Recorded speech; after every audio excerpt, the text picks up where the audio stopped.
బ్రహ్మోస్ ఈ బ్రహ్మాస్త్రం పేరు వింటే పాకిస్తాన్ డ్రాగన్ దేశాలు కలలో కూడా వణికిపోవాల్సిందే.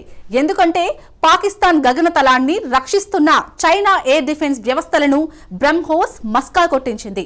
భారత సైన్యం టార్గెట్ చేసిన ప్రాంతాల్లో బ్రహ్మోస్ విధ్వంసం సృష్టించింది. నిజానికి బ్రహ్మోస్ సూపర్ సోనిక్ క్షిపణి. దీని రేంజ్ కేవలం 800 కిలోమీటర్లు.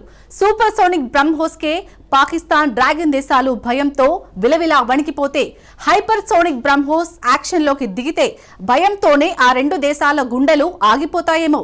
నిమిషానికి 617 కిలోమీటర్ల వేగంతో దూసుకెళ్లి పాకిస్తాన్ చైనా దేశాలను విధ్వంసం సృష్టించగలదు బ్రహ్మోస్ మార్క్ 2. అసలు బ్రహ్మోస్ మార్క్ 2 ఎందుకు డెడ్లీ వెపన్? చైనా పాకిస్తాన్ ఎందుకు ఈ వెపన్ చూసి భయపడుతున్నాయి? Let's watch. బ్రహ్మోస్ కు జేజమ్మను భారత్ సిద్ధం చేసిందా? హైపర్ సోనిక్ క్షిపణితో పాక్ చైనాకు వణుకు తప్పదా? టాప్ 3 కంట్రీస్ జాబితాలో భారత్ చేరిందా? పాకిస్తాన్లోని ఉగ్రవాదుల స్థావరాలను ఆపరేషన్ సింధూర్ పేరుతో భారత్ ధ్వంసం చేసింది. ఇందులో రాఫెల్ ఫైటర్ జెట్, స్కల్ఫ్ మిస్సైళ్లు, S-400 ఎయిర్ డిఫెన్స్ వ్యవస్థ, స్కై స్ట్రైకర్ సూసైడ్ డ్రోన్ల గురించి అందరూ వినే ఉంటారు. ఈ ఆపరేషన్లో ఓ కిల్లర్ వెపన్ ను కూడా ఇండియన్ ఆర్మీ యాక్షన్లోకి దించింది. ఈ సీక్రెట్ వెపన్ మరేదో కాదు, బ్రహ్మోస్ మిస్సైల్. దీన్ని మీడియానే కాదు, పాకిస్తాన్ కూడా ఆలస్యంగా గుర్తించింది. ఆపరేషన్ సింధూర్లో భాగంగా పాకిస్తాన్ ఉగ్రకోటలను ధ్వంసం చేయడంతో పాటు ఆ దేశ ఎయిర్ బేసుల్లో బ్రహ్మోస్ విశ్వరూపం చూపించింది. ఆపరేషన్ సింధూర్ గేమ్ను బ్రహ్మోస్ పూర్తిగా మార్చేసింది. పవర్ఫుల్ చైనా ఎయిర్ డిఫెన్స్ వ్యవస్థలున్న పాకిస్తాన్లోకి దూసుకెళ్లి ప్రపంచాన్ని బ్రహ్మోస్ ఆశ్చర్యపరిచింది. బహవల్పూర్లోని జైషే మహమ్మద్ ఉగ్రకోటను కేవలం 45 సెకండ్లలో నేలమట్టం చేసి భారత ఆయుధ సత్తాను ప్రదర్శించింది. ఆపరేషన్ సింధూర్లో బ్రహ్మోస్ సృష్టించిన విధ్వంసంతో ఈ సూపర్ వెపన్ కు ఇప్పుడు క్రేజ్ పెరిగింది. నిజానికి BrahMos super sonic missile.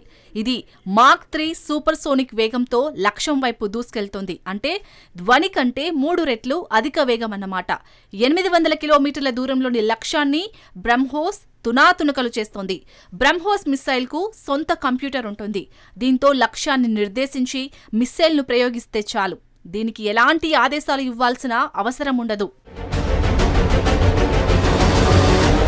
BrahMos నేరుగా టార్గెట్ను ఢీకొని భారీ విధ్వంసం సృష్టిస్తోంది.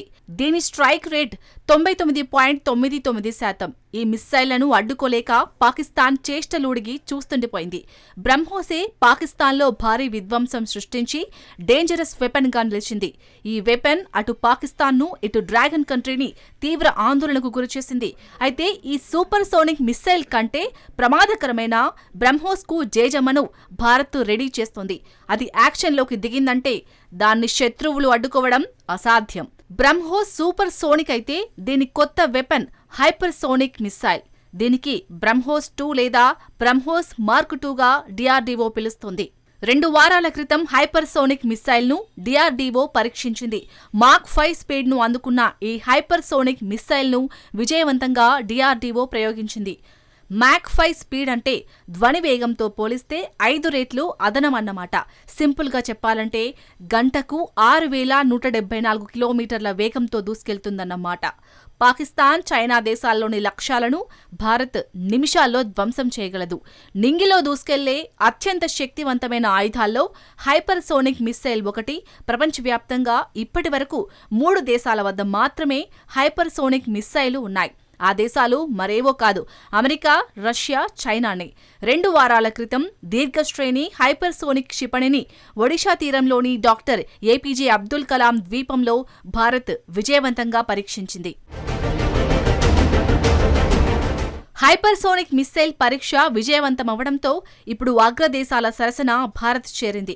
హైపర్ సోనిక్ మిస్సైలు కలిగిన దేశంగా అమెరికా, రష్యా, చైనా తర్వాత భారత్ నిలిచింది. 1500 కిలోమీటర్ల దూరంలోని లక్ష్యాలను భారత్ పరీక్షించిన బ్రహ్మోస్ 2 మిస్సైల్ 100% ఖచ్చితత్వంతో ధ్వంసం చేయగలదు.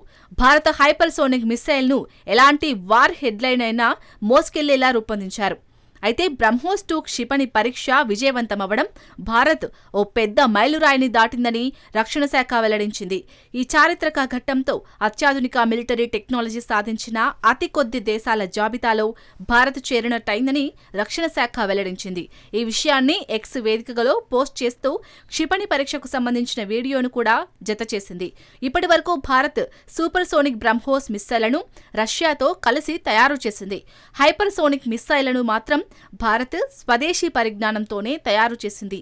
అసలు హైపర్సోనిక్ మిస్సైలు అంటే ఏమిటి? గాలిలో ధ్వని వేగంతో విమానాలు, జెట్లు, రాకెట్ల వేగాల్ని కొలుస్తారు. అందులో భాగంగానే ధ్వని వేగాన్ని మాక్తో పోలుస్తారు. మాక్ 1 ధ్వని వేగాన్ని సోనిక్గా చెబుతారు. సోనిక్ అనేది సోనస్ అనే లాటిన్ పదం నుంచి వచ్చింది. 0.8 లేదా 0.9 మాక్ స్పీడ్ను సబ్ సోనిక్గా పిలుస్తారు. ఈ స్పీడ్తో బోయింగ్ 737, ఎయిర్బస్ A320 విమానాలు వెళ్తాయి. ఇక 0.8 మాక్ నుంచి 1.2 మాక్ మధ్య స్పీడ్ను ట్రాన్సోనిక్ అంటారు. మాక్ 1 నుంచి మాక్ 5 స్పీడ్ను సూపర్ సోనిక్ అంటారు. మాక్ 5 స్పీడ్ను దాటితే దాన్ని హైపర్ సోనిక్ అని పిలుస్తారు. మాక్ 5 స్పీడ్ గంటకు 6174 కిలోమీటర్లు. అంటే హైపర్ సోనిక్ మిస్సైళ్లు గంటకు 6174 కిలోమీటర్ల వేగంతో లక్ష్యం వైపు దూసుకెళ్తాయి. ధ్వని వేగానికి 5 రెట్లు ఎక్కువ అన్నమాట. అత్యంత వేగంగా శత్రు లక్ష్యాల వైపు దూసుకెళ్లడం ఈ హైపర్ సోనిక్ మిస్సైళ్ల ప్రత్యేకత. ఈ క్షిపణులను ఏమాత్రం శత్రు దేశాలకు చెందిన రేడార్లు గుర్తించలేవు. రెప్ప మూసి తెరిచేలోపు వందలాది కిలోమీటర్ల దూరంలోకి హైపర్సోనిక్ క్షిపణి చొచ్చుకెళ్తుంది. వీటిని ఎదుర్కొనడం చాలా కష్టం. అందుకే అగ్రదేశాలు ఈ తరహా క్షిపణులను పెద్ద ఎత్తున తయారు చేస్తున్నాయి. ఇప్పుడు ఆ జాబితాలోకి భారత్ కూడా చేరింది. భారత్ తయారు చేస్తున్న బ్రహ్మోస్ హైపర్సోనిక్ క్రూయిజ్ మిస్సైల్ను మాక్ 8 స్పీడ్కు పెంచేందుకు ప్రయత్నాలు జరుగుతున్నాయి. అంటే బ్రహ్మోస్ హైపర్సోనిక్ మిస్సైల్ స్పీడ్ గంటకు 9800 కిలోమీటర్ల వేగంతో దూసుకెళ్లగలదు. తాజా మీడియా నివేదికల ప్రకారం రష్యాకు చెందిన హైపర్సోనిక్ మిస్సైల్ జిర్కాన్ 2 క్షిపణికి దగ్గర పోలికలు ఉన్నట్టు తెలుస్తోంది. బ్రహ్మోస్ 2 దూసుకెళ్లేటప్పుడు గాలిని స్వీకరించి దాన్నే ఇంధనంగా మలుచుకుంటుంది. అపూర్వమైన వేగంతో ఖచ్చితమైన దాడులను చేయగల సత్తా బ్రహ్మోస్ 2కు ఉందని డిఆర్డీఓ చెబుతోంది. నిజానికి హైపర్సోనిక్ మిస్సైల్ టెక్నాలజీలో నెంబర్ 1 కంట్రీ రష్యా. రష్యా వద్ద Avangard hypersonic glide missile, Zircon hypersonic cruise మిస్సైళ్లు ఉన్నాయి. అవంగార్డ్ క్షిపణి మాక్ 20 స్పీడ్తో దూసుకెళ్లగలదు. దీని తర్వాత రష్యా డెవలప్ చేసిన లేటెస్ట్ హైపర్సోనిక్ మిస్సైల్ మాత్రం ఓరెష్నిక్. ఈ మిస్సైల్ మాక్ 10 స్పీడ్తో దూసుకెళ్తుంది. దీన్ని తొలిసారి ఉక్రెయిన్లోని పారిశ్రామిక హబ్ దినిప్రోలో విధ్వంసం సృష్టించింది. ఇక చైనా కూడా హైపర్సోనిక్ క్షిపణులను 2019లోనే పరీక్షించింది. ఆ దేశం DF-17 అనే క్షిపణిని రూపొందించింది. ఇది మాక్ 5 స్పీడ్తో దూసుకెళ్లగలదు. అమెరికా సైతం హైపర్సోనిక్ టెక్నాలజీపై పెద్ద ఎత్తున పెట్టుబడులు పెడుతుంది. అగ్రదేశం AGM-183A అనే హైపర్సోనిక్ మిస్సైల్ను అభివృద్ధి చేసింది. ఇక భారత్ 2020లోనే హైపర్సోనిక్ మిస్సైళ్లను పరీక్షించింది. అప్పట్లో హైపర్సోనిక్ టెక్నాలజీ డిమోన్స్ట్రేటర్ వెహికల్ HSTDA పేరుతో పరీక్షించింది. ఇప్పుడు ఏకంగా హైపర్సోనిక్ మిస్సైల్నే రూపొందించి విజయవంతంగా పరీక్షించింది. జపాన్, ఫ్రాన్స్ కూడా ఆ దిశగా అడుగులు వేస్తున్నాయి. హైపర్సోనిక్ గ్లైడ్ వెహికల్ HGV పేరుతో జపాన్ పరీక్షలు నిర్వహిస్తోంది. VMAX అనే పేరుతో ఫ్రాన్స్ కూడా హైపర్సోనిక్ క్రూయిజ్ మిస్సైళ్లను పరీక్షించింది. ఇప్పటి వరకు కేవలం హైపర్సోనిక్ టెక్నాలజీ ఈ 6 దేశాలకే సొంతమైంది. ఈ హైపర్సోనిక్ క్షిపణులు భవిష్యత్తులో సైనిక, రక్షణ, వ్యూహాత్మక దాడుల్లో కీలకంగా మారనున్నాయి. అధికారికంగా మాత్రం ఒక్క రష్యా వద్ద మాత్రమే హైపర్సోనిక్ ఆయుధాలు ఉన్నాయి. అమెరికా, చైనా వద్ద హైపర్సోనిక్ టెక్నాలజీ మాత్రమే ఉన్నాయి. చైనా వద్ద హైపర్సోనిక్ మిస్సైళ్లు అధికారికంగా అయితే లేవు. అనధికారికంగా ఇజ్రాయెల్, ఇరాన్, ఉత్తర కొరియా దేశాల వద్ద ఉన్నట్టు అనుమానిస్తున్నారు.